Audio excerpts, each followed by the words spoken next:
nesta manhã, como eu tive as minhas notas perdidas, como eu falei para vocês, naquele pane do meu computador, eu tive que mudar algumas palestras, e nesta manhã eu gostaria de falar para vocês, já está saindo lá, Edivânio, sobre Ruth. Vamos então pegar aqui a partir de Ruth, e eu gostaria de falar sobre jovens amargurados. Vamos falar sobre Ruth, um pingo de doçura em um mar de amargura. Vamos também abrir a palavra de Deus lá neste texto sagrado do Antigo Testamento, e a palavra de Deus é viva e eficaz, e a palavra de Deus pode falar para a gente nesta manhã. Nós vamos abrir em Ruth, no seu livro, e nós vamos também orar ao Senhor. Vamos nos colocar de pé e vamos orar ao Senhor neste momento.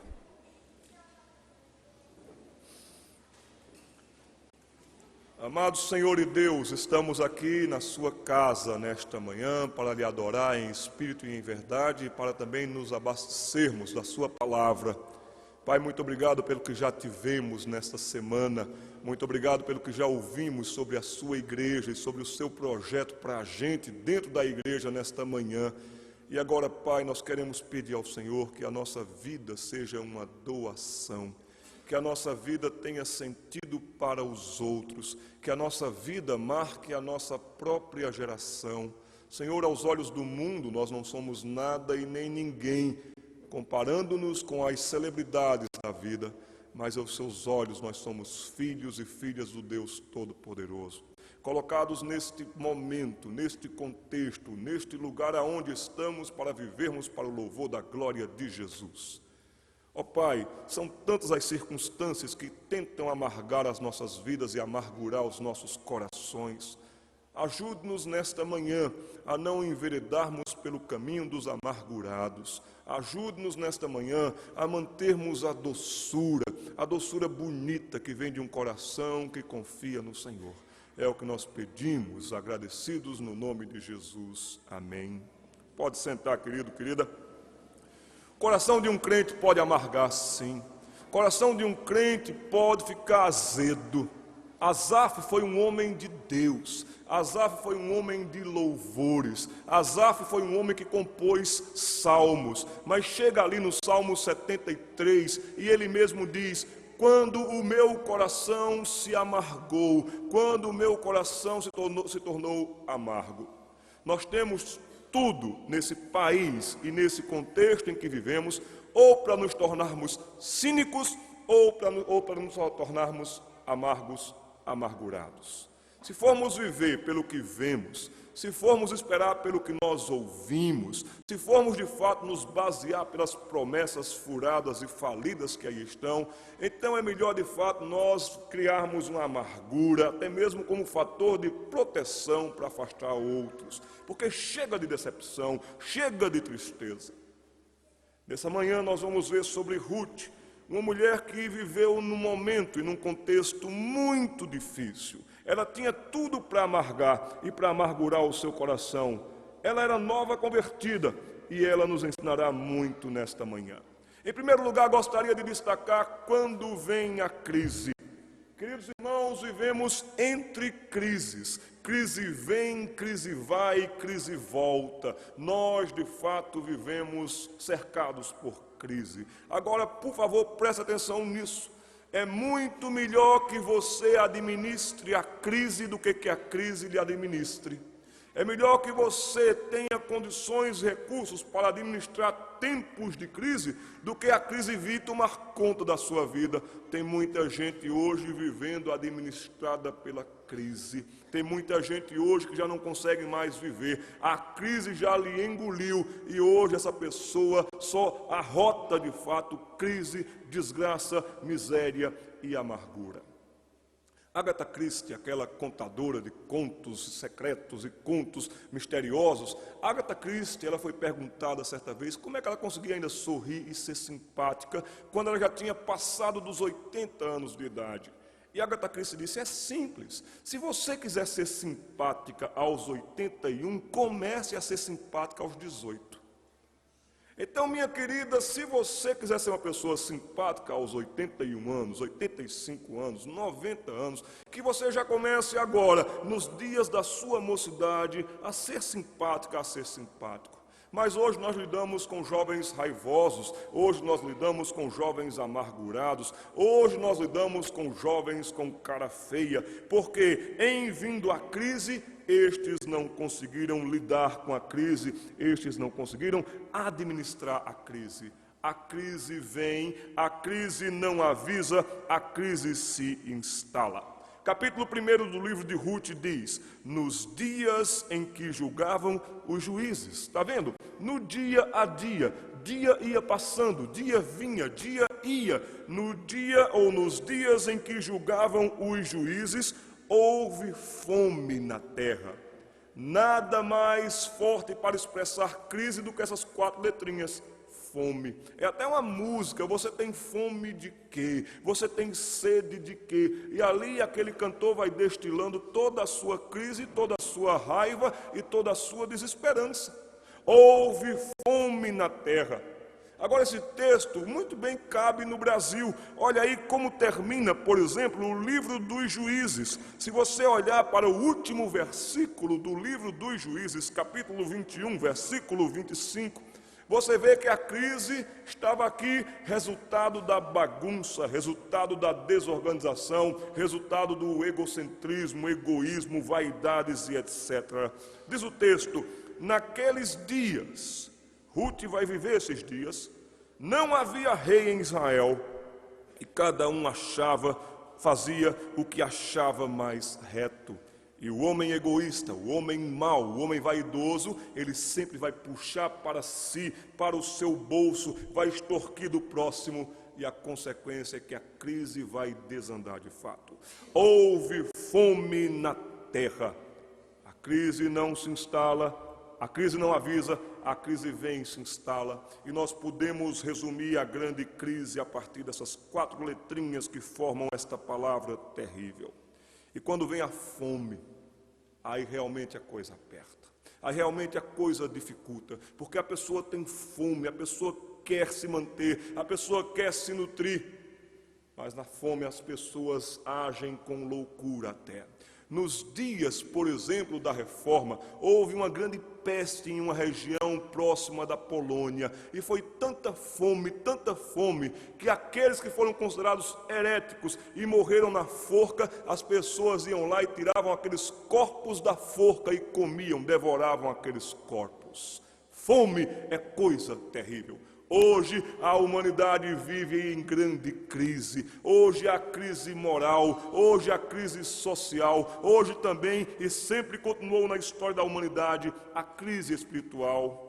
E a crise faz com que as pessoas procurem, com que as pessoas busquem, com que as pessoas até se desloquem. E aqui no versículo 1, um homem de Belém de Judá saiu a habitar na terra de Moabe, gente inimiga, povo estranho, povo alheio, povo idólatra. E agora este homem vai viver no meio e no contexto de Moabe, deste povo idólatra. Ele vai com sua mulher e com os seus 2 filhos. Este homem se chamava Elimeleque, sua mulher se chamava Noemi, os filhos Malom e Quilion, efrateus de Belém de Judá.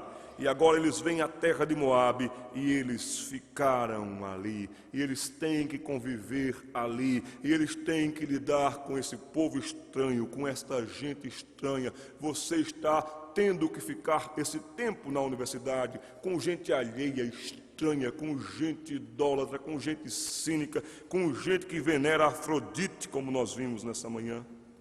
Mas, queridos irmãos, a crise que vem, a crise que se instala, a crise que não avisa, ela também pode ter profundidade intensa.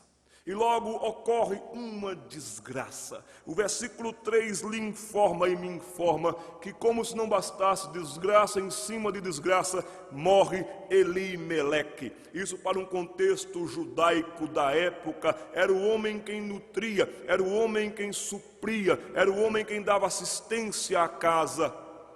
E agora morre o provedor, morre o sustentador, morre o referencial. Mulher não trabalhava naquela época fora.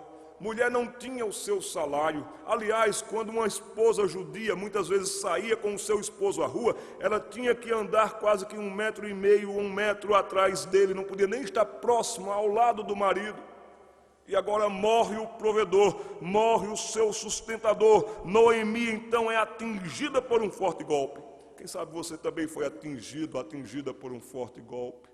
Quem sabe um dia a crise veio e se instalou dentro da sua casa, dentro da sua família. Quem sabe um dia a crise veio e se instalou dentro da sua igreja. Quem sabe um dia veio uma crise e tomou conta de você de tal maneira que você agora circula em bairros da crise, em bairros de misérias, em bairros de dores, em bairros de dificuldade. Você anda esbarrando em monstros da crise. Aqui agora Noemi, que é gente, ela fica com essa situação difícil. E aqui diz que ela ficou, versículo 3, com os seus 2 filhos. Versículo 4 informa que aqueles meninos cresceram, casaram então com as mulheres moabitas. Uma se chamava Orfa e a outra se chamava Ruth, e ficaram ali quase 10 anos. Como se não bastasse, desgraça pouca é bobagem, como se diz por aí afora. Outra desgraça toma conta da vida de Noemi. Outra desgraça vem e se instala também ali, e o abutre da desgraça pousa na sua casa. Acontece outra desgraça. Nenhuma pessoa, nenhum pai, nenhuma mãe está preparada para a morte dos seus filhos. É natural e normal que os filhos enterrem os pais, mas é doloroso e triste pais enterrarem os filhos. O ciclo da vida é como que esse, filhos enterrando pais. Mas quando chega o momento de um pai enterrar um filho, que dor, de uma mãe enterrar um filho, as mães que estão aqui me ouvindo nessa manhã poderiam muito bem sentir calafrios só de pensar na hipótese, na possibilidade de ter que enterrar o seu neném, a sua menininha, o seu adolescente. Mas aqui acontece desgraça e mais desgraça, e agora em dose dupla para a vida de Noemi. Versículo 5, morreram também ambos, Malom e Quilom, ficando a mulher, olha o verbo, desamparada. Já se sentiu assim? Quem sabe você está se sentindo desamparado? Desamparado literalmente de pai e de mãe. Desamparado por sua igreja que se tornou tão fria, tão calculista, uma reunião de calculadores, tão somente que só pensam em si, dali saem e não falam mais com ninguém. Ocorre essa desgraça e vem esta palavra desamparo. Eu já passei por algumas crises pessoais na vida. Já passei por crises emocionais, nenhuma moça queria namorar comigo. E olha que eu não tinha orelhas grandes. Eu já passei por dificuldades muito grandes e adversas. Mas eu lembro que uma das maiores dificuldades que eu passei foi quando eu passei a procurar moedas. Eu tinha um tempo na minha vida que eu contava moedas. Depois eu passei a procurar moedas. E eu literalmente parecia aquela mulher da parábola. Olhava atrás de uma coisa, procurava num canto, atrás do outro canto, procurando moedas para comprar algum pão, alguma coisa, algum biscoito. Era um tempo tão difícil na minha vida, tão apertado na minha vida, que eu mesmo latia para economizar o cachorro, gente. Que dificuldade! Eu passei crise, eu passei aperto, como se diz num bom nordestinês, eu passei aperreio, eu fiquei muito aperreado. Quando vem a desgraça, vem aquela dor, vem aquela dificuldade, vem aquele sentimento de desamparo. Versículo 6 diz que ela se dispôs agora com as suas noras para voltar para a terra de Moabe. Se está aqui, eu ouvi dizer que melhorou a situação lá, vamos voltar para a minha terra, eu vou voltar para a minha terra. Ela quer voltar para o seu Cariri, no último pau de arara. Aí o versículo 7, ela sai com as 2 noras para o lugar onde estava, indo a caminho de volta para a terra de Judá. Disse-lhes Noemi, palavra de Deus sempre a chama pelo nome, Noemi, presta atenção nisso. Ide, voltai para a casa de vocês, para a mãe de vocês, o Senhor use convosco de benevolência, meninas, como vós usastes comigo e com os que morreram. Aqui então Orfa vai embora, Orfa vai para lá, para a casa dela, mas Ruth diz, não, eu vou ficar aqui ao seu lado, eu vou ficar com você. O Senhor providente, o Senhor sabedor da situação, Ele nos coloca pessoas queridas. Mas aqui eu chamo a sua atenção ainda para a pessoa de Noemi. Apesar de o nome do livro ser Ruth, nós temos grande destaque na pessoa de Noemi. Noemi vai iniciar uma série de murmurações. Na desgraça, no aperto, no apuro, no ter que trancar a faculdade, no ter que trabalhar e trabalhar e trabalhar para ganhar pouco, para sustentar a família, porque você pode ser o único empregado da sua casa. Nessas questões todas, você pode ser tentado a murmurar. Acontece na vida dessa mulher sofrida, de fato, um início de uma série de murmurações. Saiba de uma coisa, murmuração tem hora para começar, mas não tem hora para terminar. Murmuração tem hora para começar, mas eu não sei aonde vai acabar, aonde vai dar a murmuração. Eu só sei que não será nada benéfico para a sua vida ficar murmurando. Eu sei que você de fato estará arrotando, soluçando qualquer coisa muito triste que vem de dentro, e é amargura, e é coração azedo, e ninguém aguenta ficar ao lado de gente azeda. Eu tenho lidado com muitos jovens azedos. Eu tenho lidado com muitos jovens amargurados. Eu tenho lidado com muita gente que na biologia, na carteira de identidade ainda é jovem, mas que já envelheceu por dentro. Já se tornou de fato carcomido por dentro de desesperanças. Saiba de uma coisa, que o contrário de jovem não é velho, é idoso. É possível você ser um idoso jovial. E é tão bonito a gente encontrar um idoso jovial. De vez em quando a gente encontra aí umas velhinhas que são uma brasa mora. São pessoas realmente bem dispostas. Mas eu conheço cada jovem envelhecido. Eu conheço cada jovem que tem físico, tem força, mas por dentro envelheceu. Noemi se deixa desesperar. Noemi se deixa amargar.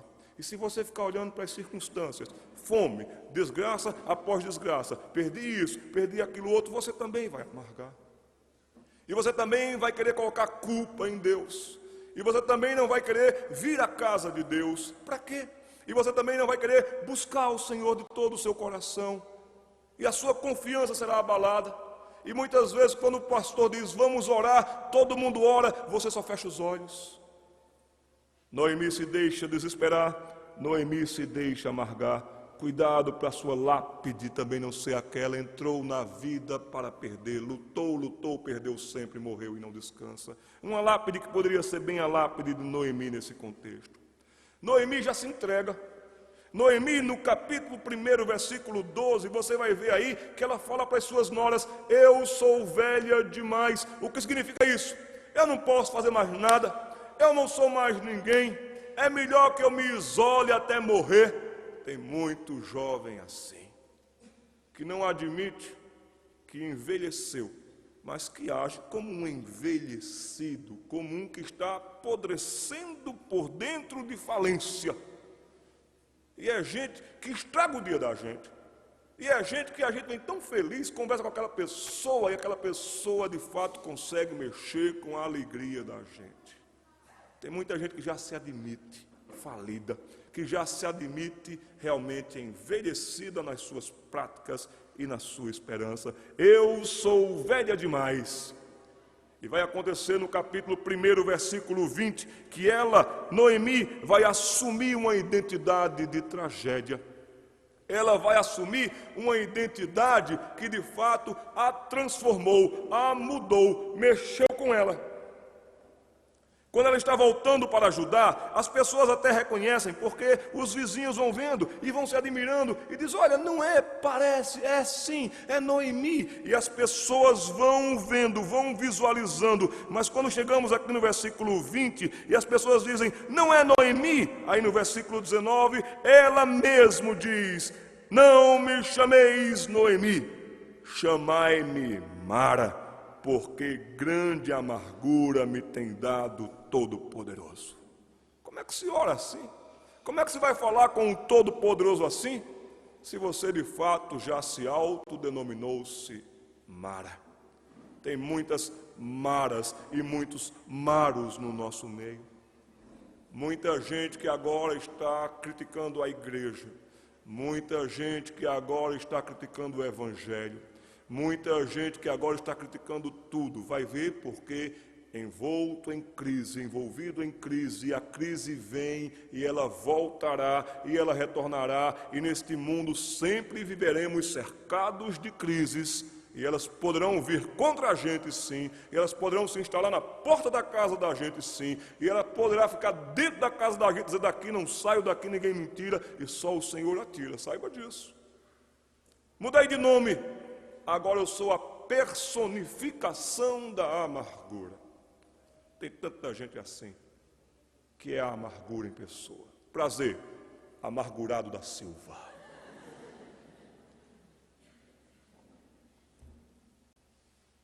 Ruth é a ação, é a esperança em ação.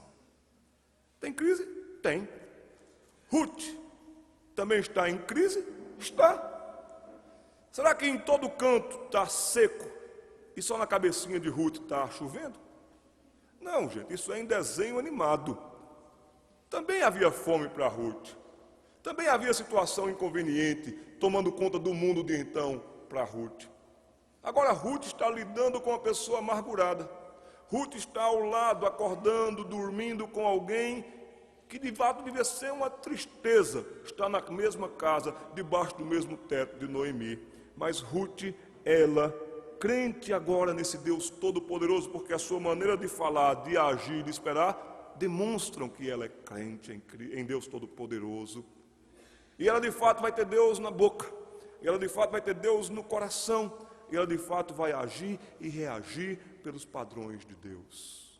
Se você tiver Deus na sua vida, o Senhor Jesus no seu caso e contexto na sua vida, porque Ruth vai ser um ancestral de Jesus. Ruth, ela tem tanta esperança, que aqui nós podemos ver no seu livro, versículos 16 e 17 do capítulo 1, uma das falas mais bonitas e emocionantes do Antigo Testamento. É uma fala tão bonita e emocionante que muita gente, sem perceber, coloca em casamento. Mas note que isso foi dito de uma nora para uma sogra, e é preciso ter muita esperança para uma nora dizer isso para uma sogra, hein, gente? E aqui no versículo 16, disse, porém, Ruth, não me instes para que te deixe e me obrigue a não seguir, porque aonde quer que fores, irei eu, e onde quer que pousares, ali pousarei eu. O teu povo é o meu povo, e olha que afirmação linda, o teu Deus é o meu Deus. Onde quer que morreres, morrerei eu, e ali serei sepultada. Faça-me o Senhor, e ela reconhece a soberania e o senhorio do Todo-Poderoso nessa frase sempre. Faça-me o Senhor o que bem lhe aprouver, se outra coisa que não seja a morte me separar de ti.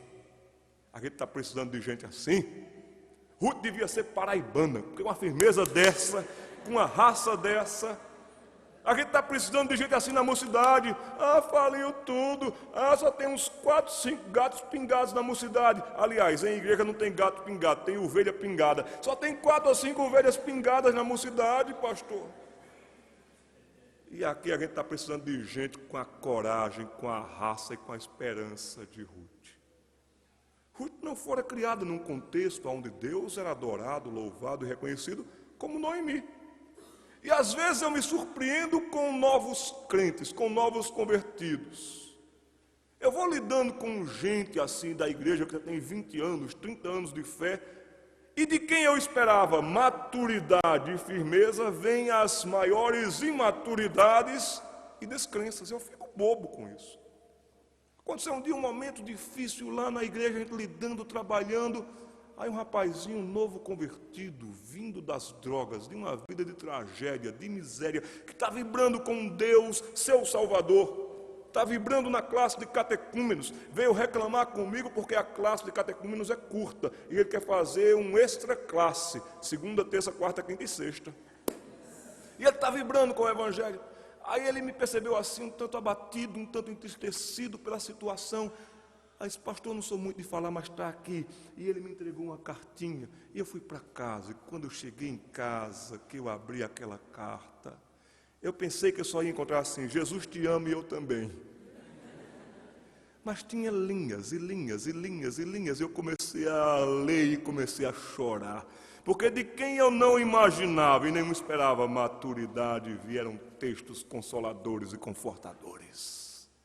Esta aqui é uma menina, podemos assim dizer, que tem uma esperança tão grande e bonita. Não me insista, não insista comigo para que eu te deixe. Eu estou contigo no meio da crise. Agora, será que nós estamos sendo crentes à la Ruth? Quando encontramos uma situação caótica e difícil, nós estamos tirando o corpo fora, pulando do barco, ou nós estamos ali dizendo, conte comigo, é aqui e é agora. Eu não vou deixar você não, fulano, você está desanimado, você está precisando de colo, está precisando de abraço. Nesse contexto eu vou levar essa carga com você. Não insista.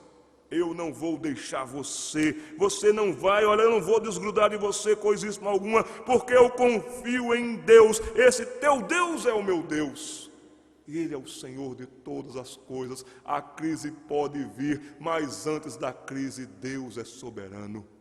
No princípio criou Deus os céus e a terra. Deus sempre esteve e sempre estará no princípio de todas as coisas. Tranquilize-se nisso. Antes da crise, o Senhor está no princípio. E Ele é poderoso e Ele é Senhor. E só quem confia nesse Senhor, só quem descansa na sua providência, só quem canta e sabe que Deus cuidará de ti, é que vai fazer afirmações como esta. É aqui que a gente vê se a gente conhece a palavra de Deus em teoria ou de prática, vivência e fé. Ruth, de fato, faz afirmações lindas. Mas Ruth também não desiste. Ela estava de todo decidida. Capítulo 1, versículo 18. É Noemi, a amargurada. É Noemi, a amarga, que vê que não pode dobrar aquela paraibana de Judá. E aqui então, vendo, pois, Noemi, que de todo estava resolvida a acompanhá-la, deixou de insistir com ela. Eu acho que quando Noemi vinha com argumentos, não, minha filha, mas aí Ruth fazia assim. Não, minha filha, mas pense bem, ela envergava a olhar assim a sobrancelha. Você pensa que eu vou desistir? Eu não vou desistir. Eu quero pedir a vocês que não desistam da mocidade. Eu quero pedir a vocês que não desistam de cuidar do departamento infantil. Eu quero pedir a vocês que não desistam de dar aula para os adolescentes. Eu quero pedir a vocês, rogar a vocês que não desistam de vir na reunião de oração. Eu quero pedir a vocês que não desistam de vir ao culto de doutrina. Eu quero pedir a vocês que não desistam de ler e de ter esperança.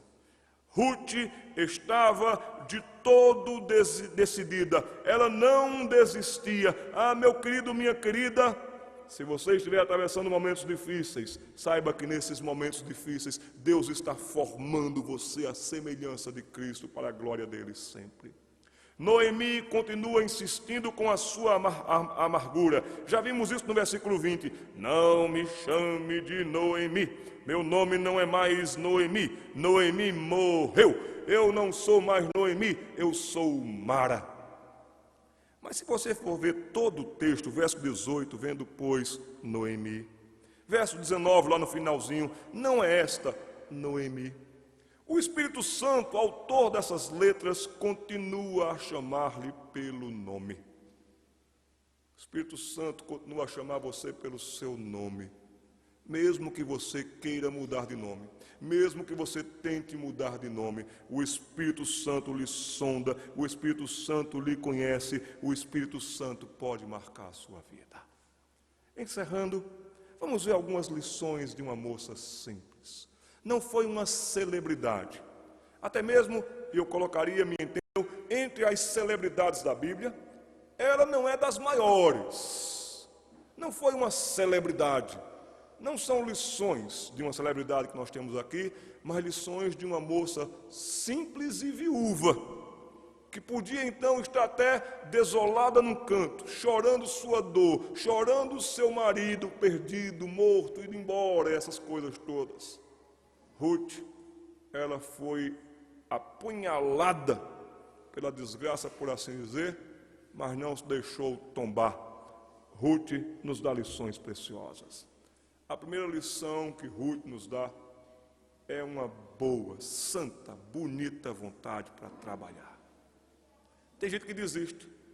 Eu vou largar isso na igreja. Eu vou largar tal coisa na igreja. Ah, pastor, ninguém vem, então eu vou desistir. Eu parei. É quando a situação está difícil, é quando a situação está apertada, está apurada, que o capítulo 2, versículo 2 diz que Ruth, a moabita, disse a Noemi: deixa-me ir ao campo e apanharei espigas atrás daqueles que me favorecer. Ela, como mulher, ela não podia ter carteira assinada, ela não podia trabalhar. Havia no Levítico uma lei de que o que caísse no chão ou o que ficasse no solo era para os pobres, os miseráveis comerem para terem alimento, para ter alimento. E ela se considera humilde, tão humilde que ela diz: eu vou lá para o campo, eu vou levantar cedinho, e quando eles estiverem cegando, quando eles estiverem colhendo, aí eu fico lá. Aí quando cair uma espiga, aí eu vou lá e pego. Deixa comigo, eu vou fazer alguma coisa. Ruth teve uma boa vontade, tão bonita para trabalhar. Como está a sua vontade? Como está o seu grau de vontade? Será que desapareceu e a tragédia engoliu? Será que você desistiu? Será que você também amargou aí na sua vontade? Você não tem mais vontade para nada? Você é a cara da má vontade? Você é os pés parados da má vontade? Será que a sua igreja não anda sofrendo porque Deus lhe deu dons, Deus lhe deu talentos para a edificação do seu povo, mas você se acovardou porque você se amargurou? Será que você de fato não está parado, parada? Será que a sua vontade não está de fato quase que na UTI dentro do seu coração? Ruth, ela teve boa vontade para trabalhar. O trabalho era duro. Não havia Black & Decker no tempo de Ruth. Era se curvar o tempo todo. Ela está ali colhendo o tempo todo. Debaixo de um sol muitas vezes causticante. Ruth não reclamou do trabalho duro. Ela de fato está cegando. Ela chega ao campo, diz o versículo 3, e ela apanhava após os segadores. Ela não reclama desse trabalho duro, do levantar cedo, do muitas vezes ter que dormir tarde. Assim também é no trabalho com jovens, assim também é no ministério com jovens. Muitas vezes a gente trabalha duro, planeja aqui, corre atrás, só a gente para fazer 10 coisas, e a gente quer largar, e a gente quer amargurar o coração. Ela não reclamava do trabalho duro. Ruth era humilde.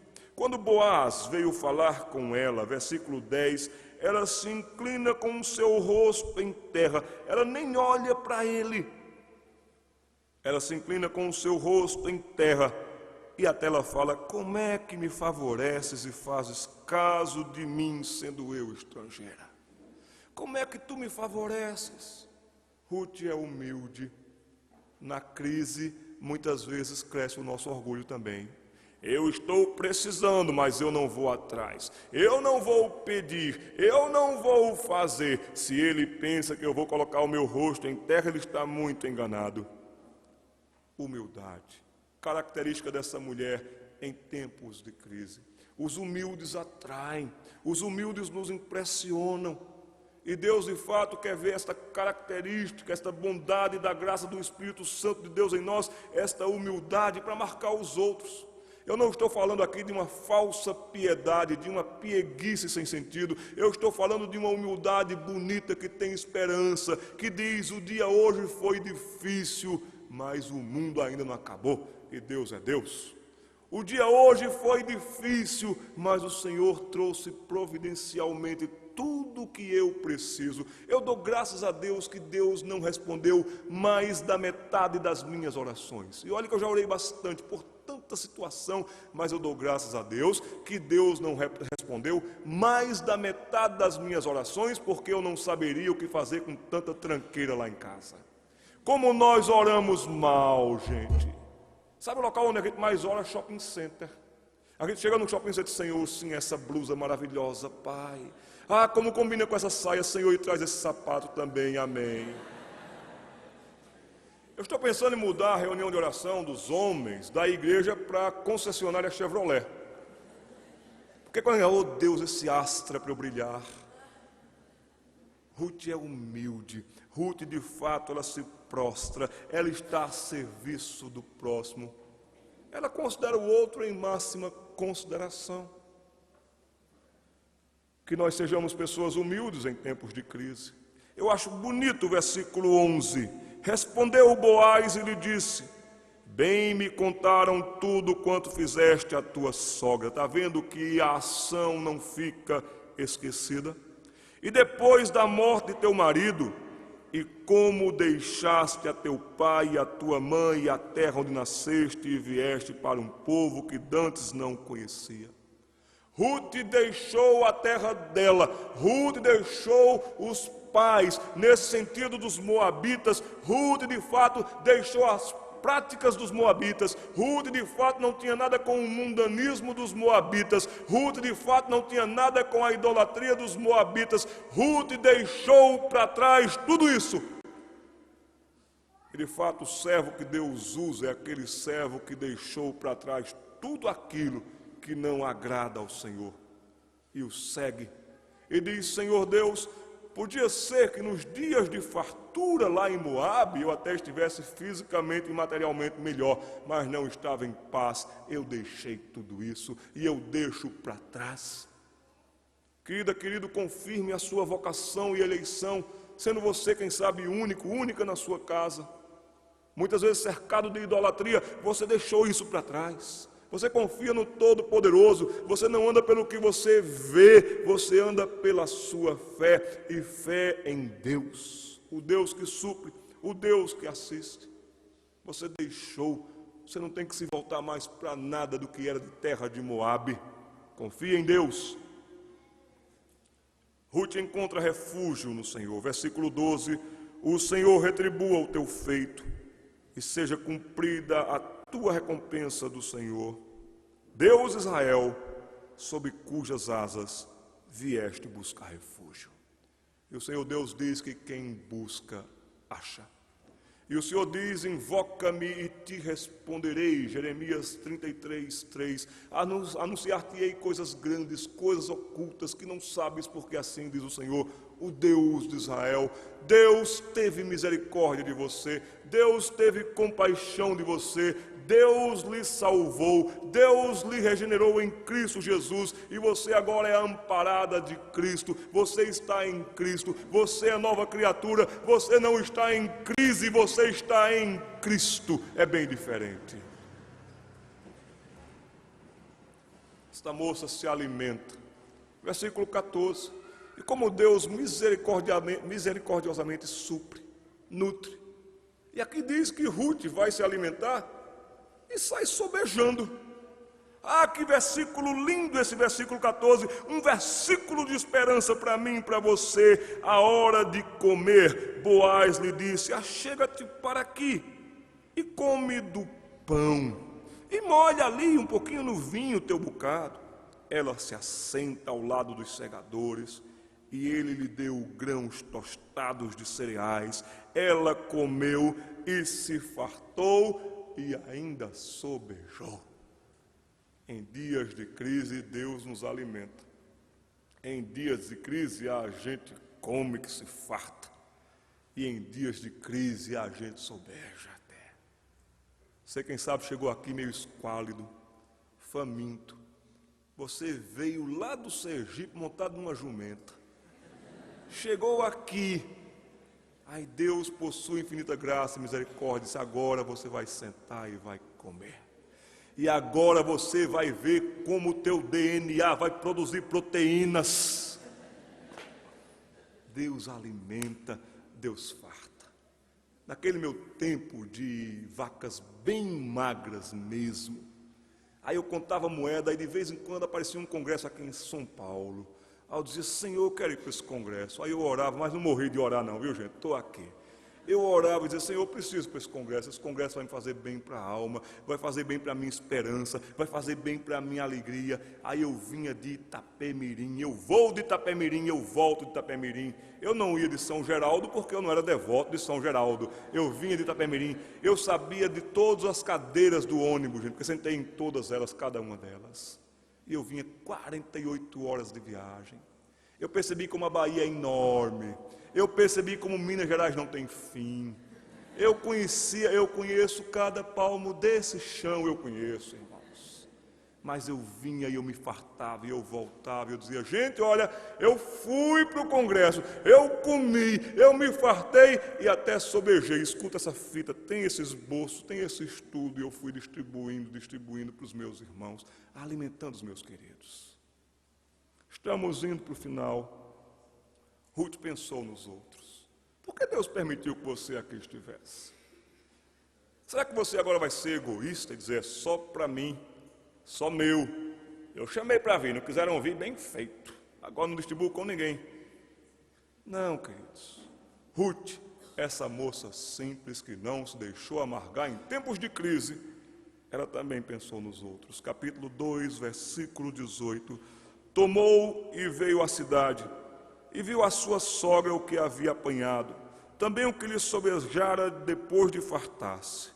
E ela tira, que verbo lindo para esse contexto. Em dias de crise, ela tem o que tirar. Em dias de crise, ela tem de onde tirar. E ela dá para a amargurada. Está aqui a amargurada, come a amargurada. Está aqui a amargurada, sobrou ainda esses grãos todos, abre a boca amargurada. E ela dá. E a amargurada comendo, a amargurada comendo. A amargurada deu uma olhada assim no pão, pegou aquele pão ainda molhadinho no vinho, deve ser muito bom. E ela foi lá e comeu. E a amargurada olhou para Ruth e disse: onde você tem tudo isso, menina? O Senhor, o teu Deus, que eu aprendi também a amar, porque é o teu Deus e eu estou no meio do teu povo, foi quem supriu todas as coisas. Ruth, com a sua postura, com a sua firmeza, com a sua doçura, com a sua bondade, Ruth conseguiu influenciar e mudar uma pessoa difícil. Capítulo 2, versículo 20. O então liga todos os fatos acontecidos. Isso significa e denota que teve tempo, teve paciência, teve perseverança, teve amor, teve trabalho árduo, teve trabalho incansável, teve tudo isso, teve paciência demais. Então Noemi disse à sua nora, aquela que disse: chamem-me de Mara, agora está bendizendo o Senhor também no meio da crise. E ela diz, leiamos todos: bendito seja ele do Senhor sobre Boaz, que ainda não tem deixado a sua, bendito seja ele do Senhor, que ainda não tem deixado a sua benevolência nem para com os vivos, nem para com os mortos. Noemi reconhece que Deus não deixou a sua benevolência. Noemi reconhece que Deus é bendito. Deus é bendito. Nos momentos de crise, são grandes momentos para grandes lições. Nos momentos de crise, nós aprendemos como devemos nos desapegar. Isso porque nós estamos apegados a tantas coisas que nós julgamos valiosas. Isso porque nós estamos apegados a tantas coisas que as nossas mãos podem pegar, ou que as nossas mãos podem carregar, ou que as nossas mãos podem dirigir. Nas crises, nós aprendemos a nos desapegar, para aprendermos a nos apegar. Esperei confiantemente no Senhor, e Ele se inclinou para mim. Dias de crise, dias difíceis, dias de doçura, dias de esperança, dias de viver a fé e de ter uma fé viva, dias de pregar sempre o Evangelho.